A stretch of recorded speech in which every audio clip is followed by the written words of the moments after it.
What up, guys? Welcome back to another video on NFTs. Now, the days have been long and the content has been very dry. It's been over, or maybe nearly 2 weeks since I uploaded a video on YouTube, and quite frankly, I do miss a bit of YouTube action. So, with Coin Bureau uploading a video titled "Watch Out for These NFT Scams: Top 10 Red Flags," I thought, why don't we just watch it together and see if we can't learn something, you and me learn something together, maybe add some commentary. And yeah, with that said, let's jump into it. First up, beware of phishing scams and suspicious pop-ups. Now, phishing scams have been around for as long as crypto wallets have been used. However, given the recent boom in NFT drops and the minting that they entail, new users are often asked to sign transactions which they can't fully verify. Yep. For example, about a month ago, So not long ago, I made a video. Someone tried to scam me through sending me to a link that requested I sign my wallet. And I guess this is one of those phishing scams that he mentioned. And also there was a recent one with OpenSea where people lost a lot of their NFTs as well. OpenSea was going through a planned smart contract upgrade. This required users to approve the smart contract upgrade in their wallets. However, unbeknownst to many of these users, a phishing email purporting to be from OpenSea was making the rounds. So like I said, this happened to me, and I received this email saying, hey, we're moving your NFTs over to like a different platform or like a different, cryptocurrency or something like that. And the only reason I didn't click on it was because I was so lazy. I was just literally too lazy to click on the link. So yeah, I could have lost a bit of directed NFTs, users to lost a some phishing money. site that asked them to approve a malicious smart contract. The scammer did this with numerous people and collected as many approvals as they could. Then, when the time was right, the scammer transferred all the NFTs and crypto of those who had approved transactions. Almost $2 million in NFTs were stolen, and OpenSea did eventually come out and reimburse the user. So lucky it was OpenSea. I wonder if any of those other NFT markets would have done the same. There's Mintable, Rareables, and all those other ones. Obviously, we know OpenSea is one of the most popular ones. They making millions, hundreds of millions of dollars through royalty fees, through fees in general, when it comes to NFTs. So they can afford to reimburse. They were lucky, as the same phishing attack could have happened on a platform that was not as well backed. For example, there are also fake malicious pop-ups operating via Discord, Telegram, and other public forums that link to normal and rather innocent-looking login pages, such as MetaMask, Phantom, and numerous others. If a bad actor gets hold of your private keys via a phishing attempt, they can very easily drain your wallet of all its available funds. Don't give out your private keys. Pro tip, if any site ever asks you to insert your seed words, for example, navigate away immediately. No. That's a scam. And the thing with these scam sites, so this happened to me on Discord. This happens a lot. When you go on a Discord channel for OpenSea, Rareables, Solana Art, or one of those official Discord channels, right? And you're asking for help, support for whatever it is, you will type in your question in the general chat. Hey guys, can you help me with this? And because you're in the official Discord, you think, it's legitimate. Someone may reach out from support staff to help you, but actually it's bad actors, like it's scammers reaching out to you, right? And they send you to these web pages that ask you to put in your seed phrase or sign your MetaMask wallet, and then they take everything. But these pages often look very dodgy. And not only do they say, oh, if you sign your wallet, we can get you back your crypto, your tokens, your NFTs, whatever it is, we can help you. Like, they have the webpage that they send you to has an ability for you to sign MetaMask, all types of different wallets, whether it's a Phantom wallet, whether it's a, Solana wallet or whatever wallet. They are getting quite sophisticated, though they look very dodgy. Now, as a general rule of thumb, you will only ever need to use your private seed phrase when creating a hardware backup of your crypto wallet, or if you need to recover your wallet. So even if you get, like, honestly, even if you get an email legitimately from OpenSea, like, check where it's coming from, just make sure it's from OpenSea, And even then, just don't click on any links in the email. Go directly to the actual page itself. So please, folks, make sure you write down your seed phrase on a sheet of paper and lock it away somewhere safe. Next up, we have fake personas, impersonators, and artificial social media accounts. Now, Discord has historically been one of the most popular tools to build communities in the NFT space. But not everyone is perfectly familiar with it, as it has primarily been used for the development of gaming communities. And prior to NFTs, I dare say Telegram and Discord was mostly used for gaming. And since the invention of NFTs, a lot of people have been newly introduced to the whole idea of Discord. And when you first start off Discord and you join a Discord server, by default, it allows people to DM you. So always turn that off, because if you don't turn that off, people will mass DM you, and try to shill you different NFTs. So that's a tip. And teams. Furthermore, as it's still a relatively new platform, not everyone is familiar with it, and this makes it the perfect environment for scammers. Now, when you start joining Discord servers for several NFT projects, it's very likely that you'll begin receiving countless dodgy-looking DMs. Now, the golden rule for protecting the NFTs in your wallet is to never click on any promotional links received through direct message. This is primarily... That was a perfect example, actually. So I'll just rewind a little bit. This is a perfect example of what happens, right? Never click on... This person's saying, they're requesting some help, and he's saying, so I'm not able to log into my account. When I try to enter my MetaMask password, it doesn't register. And Mason K, who is just a complete scammer, a false actor, some guy from different part of the world trying to help you and sending you to this dodgy web page here. I will advise you to integrate your wallet, complete the restoration of your wallet with this link, wallet connect, -database.com. Like, that is a dodgy site. All the project's announcements generally tend to happen in one of its official channels, so it's imperative that you don't interact with any direct messages, even if they... Yes, so when you join a Discord server, they always say, we will not direct DM you. We will not direct message you first, okay? Always go through official channels. Seem like they're... And even then, even when you go through official channels, just make sure, because some people, right, they'll like change a letter to a number in their username, and it will look like legit. It'll just, if you glance at it real quickly, you'll think it's the official person, but they've essentially changed like an E to a 3 or something like that. And yeah, people have been scammed that way too. ...from an official member of the NFT project you invested in. The next major red flag to keep an eye out for is social media impersonation. Consider this, for instance. The image displayed here shows the genuine Lava Labs Twitter account. But scammers and social media impersonators often copy these types of accounts by creating unofficial pages that closely resemble the original one. So like I said before, if you don't pay attention and you just quickly glance at it, you see the tick here is on the outside. Okay, that's an official Twitter verification tick. But on this one, they've created it inside. And again, if you glance at it, you won't notice. Pudgy Penguins, they've added this, this symbol there at the end. So again, if you don't pay attention, you could easily get scammed. Through these fake accounts, scammers can convince users of their legitimacy and therefore induce them to buy fake NFT artworks. This constitutes yet another way for malicious actors to pass off illegitimate... And look at this, when you search on OpenSea, luckily again they have the blue tick, but Pudgy Penguins, how come it only has one item? This Pudgy Penguins, hash only has 39.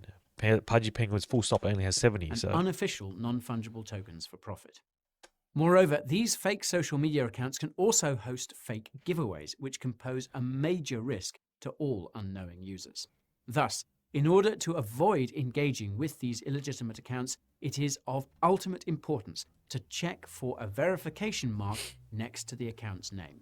100%. That being said, a variety of legitimate NFT projects and their social media accounts are still unverified, which means that not every giveaway or free mint will result in a dead end. Project accounts aside, social media platforms such as Telegram, Instagram, Discord, and Twitter are absolutely rife with fake NFT artist accounts. In fact, it's not uncommon for scammers to impersonate established NFT artists and to sell false versions of well-known NFT assets to users at considerably subsidized prices. Ultimately, folks, this isn't not just, a problem with people stealing direct art, like literally copying the same profile picture image and selling it and reselling it. People in the NFT space are making like derivatives as well. And, you can kind of argue that it's still technically different from the original, or they take inspiration from the original, but it just raises the issue of unoriginality. There's no artistic talent put into something that's like inspired by a Bored Ape. if the price seems too good to be true, then it probably is. The next red flag you absolutely need to pay attention to is the extensive amount of wash trading and artificial price inflation occurring within the NFT ecosystem. While this doesn't necessarily pose a risk to a user's NFTs, what it does do is create a fabricated and sometimes hyperinflated market structure for a specific NFT collection. This is so bad. And yeah, unless you do your due diligence and you really do need to do your research, which a lot of people don't, and myself included, I'll put my hand up and admit that. But a lot of people just resell, like they'll mint out of their own pocket their NFTs, and then they'll just buy the NFTs using a different account, different wallet, which looks like, they raise the floor price of that project when really they've just bought it themselves, Now, if that term wash trading is new to you, here's what you need to know. Basically, wash trading is a form of market manipulation where one investor simultaneously sells and buys the same asset to create false and misleading activity in a marketplace.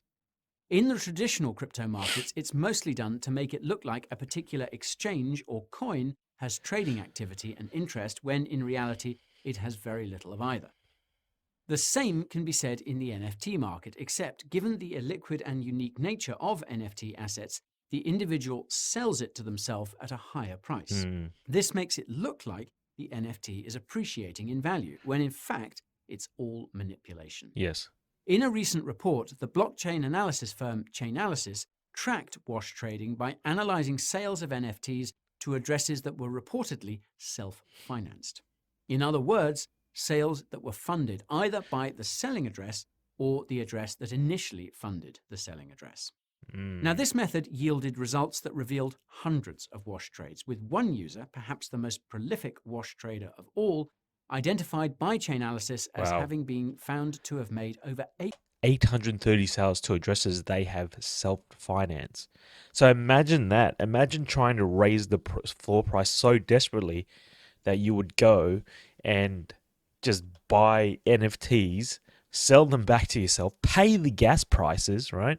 If they're on Ethereum, but literally pay the exorbitant gas prices just to create the perception that this NFT project is red hot, that it's going to the moon. People are aping in on this stuff.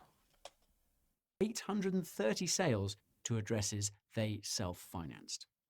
Remember back in the day when NFT was just booming, and then people would be selling rocks for like 3 million, 100,000, 200,000, and everyone was jumping up and down about who on earth buys an NFT, a JPEG rock for $2 million, $3 million.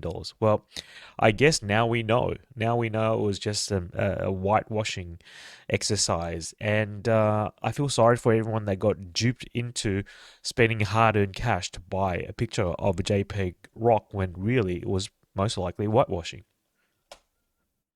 And make sure that the wallets doing most of the trading and contributing to the growing trading volume are separate and individual wallets.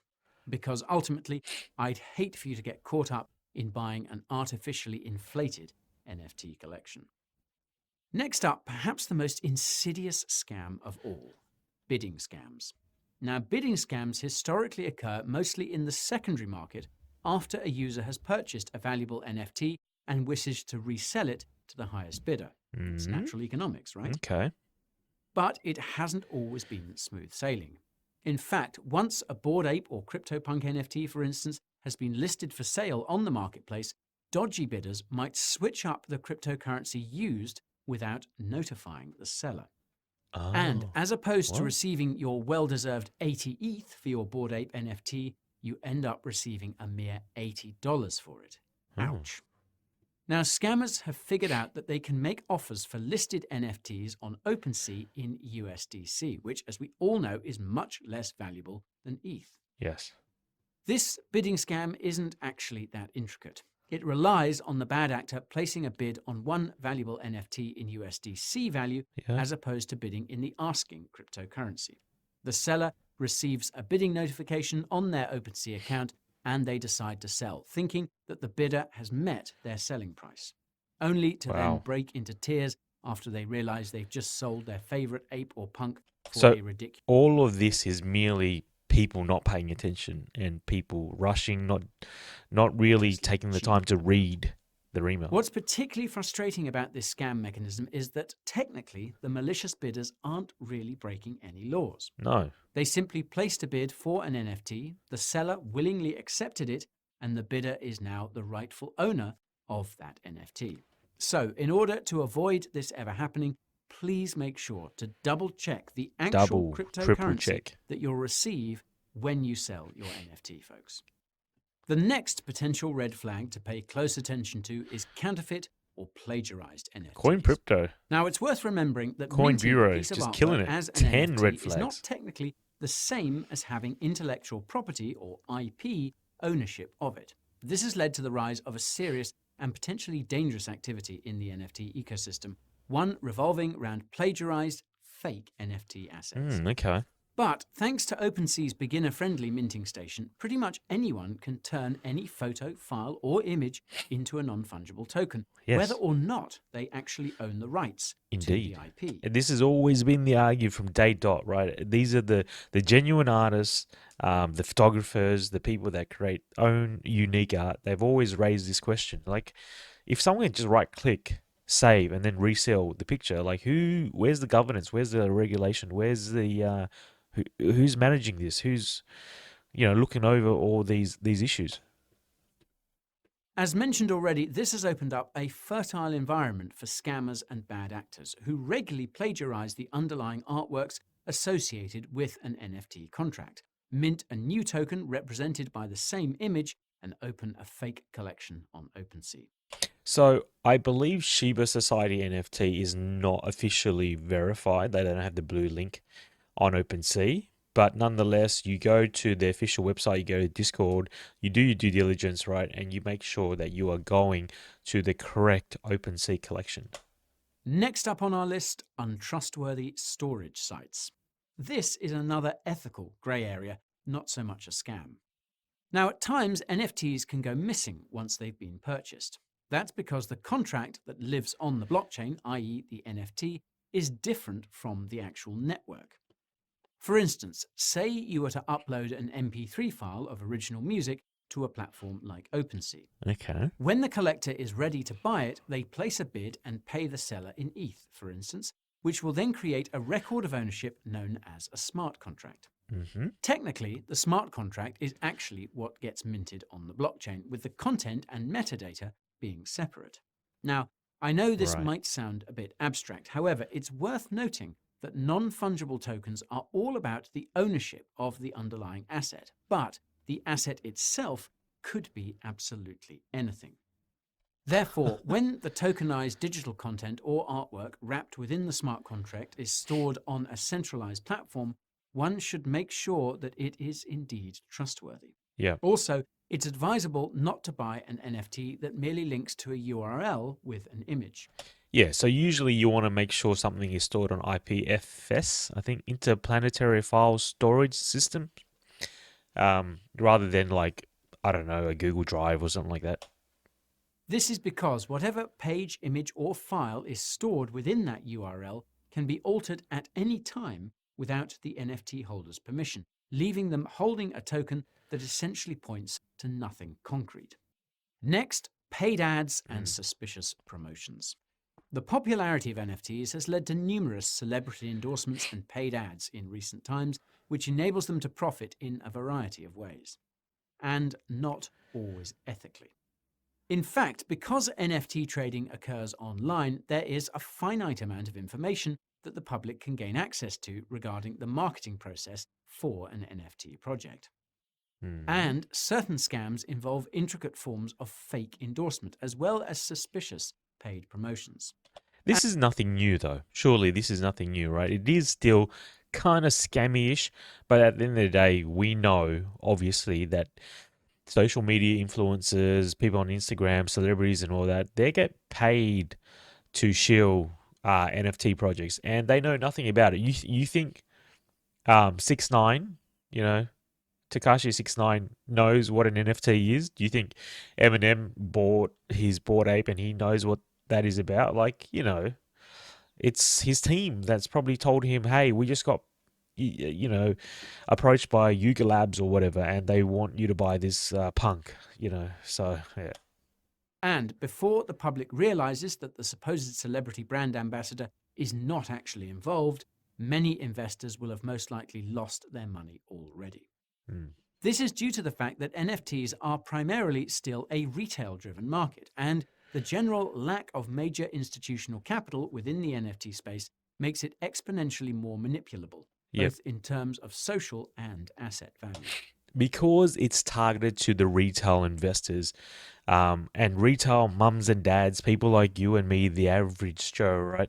The average Joe doesn't do their due diligence. They don't do their deep dives. They don't, you know, when institutional adoption in crypto happens, like institutions, they have legal teams, they have marketing teams, they have big important investors that look into something before they, you know, spend their hard-earned cash on a cryptocurrency or a token or whatever it is.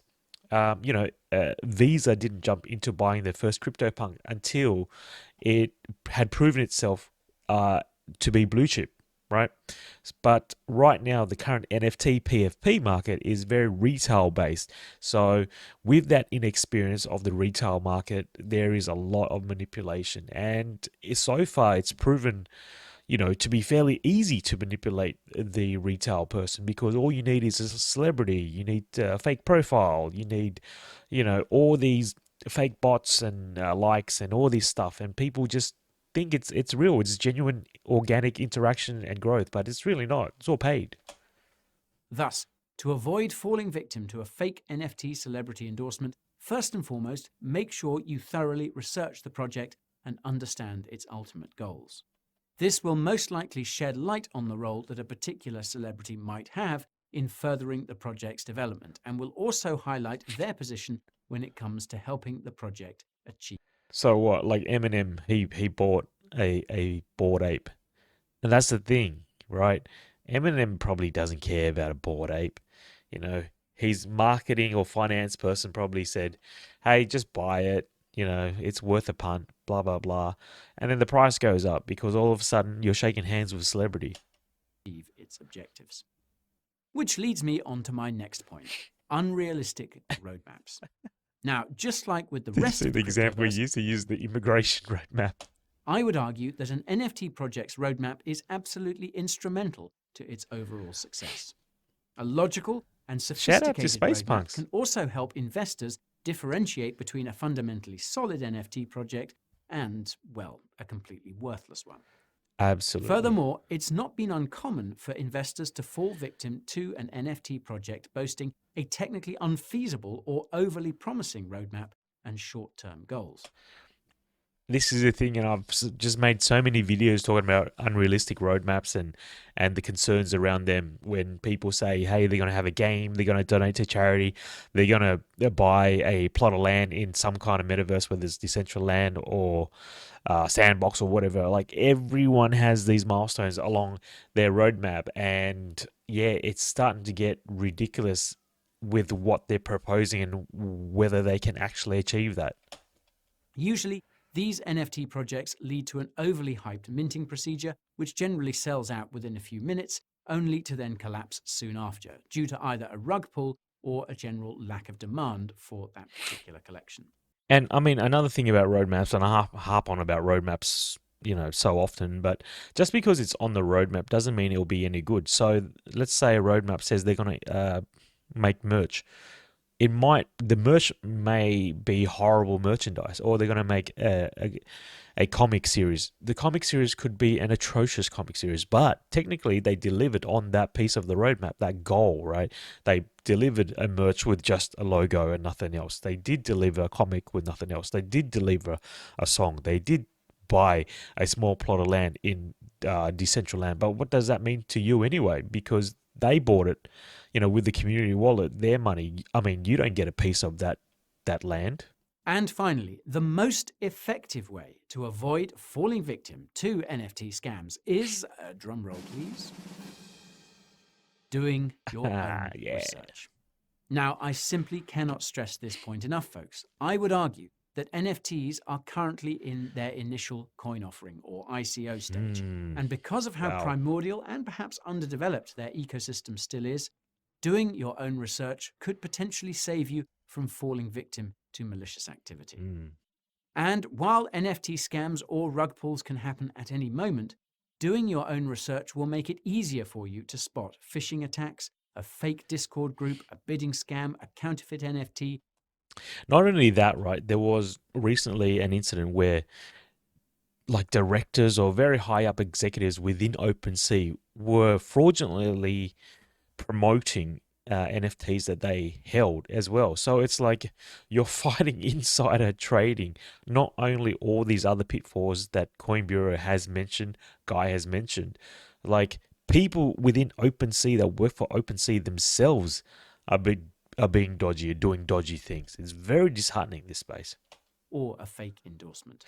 And I mean, not only that, like, sure, do your own research, but there's, a very technical side to these things as well that, I cannot do my research on.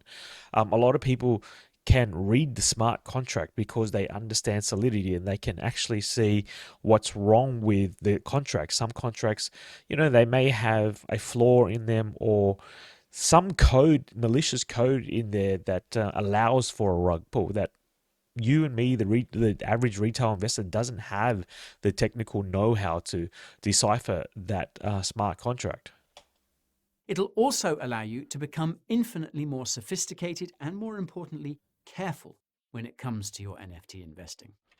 100%. I agree with Guy completely. You got to do your own research. You got to learn from the top down or bottom up or whatever you want to call it.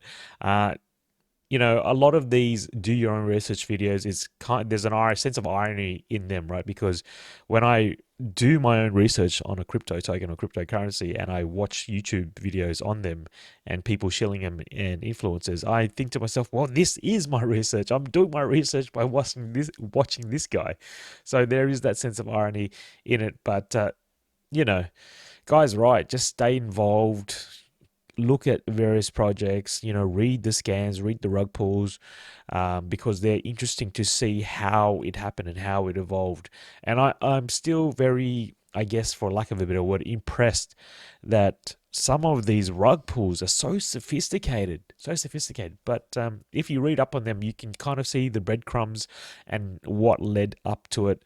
And I mean, my concern at the current moment is like celebrities endorsements and if you've got a big name endorsing a project, to just always be concerned because it's just a name, like Lana Rhodes or whatever, that porn star that rug pulled her project, all these red flags. But that's enough. 33-minute video. Anyway, I hope you guys have an awesome day, night, noon, morning, wherever you are, and I'll see you in the next video, whenever that is. Who knows? All right, take it easy. Bye.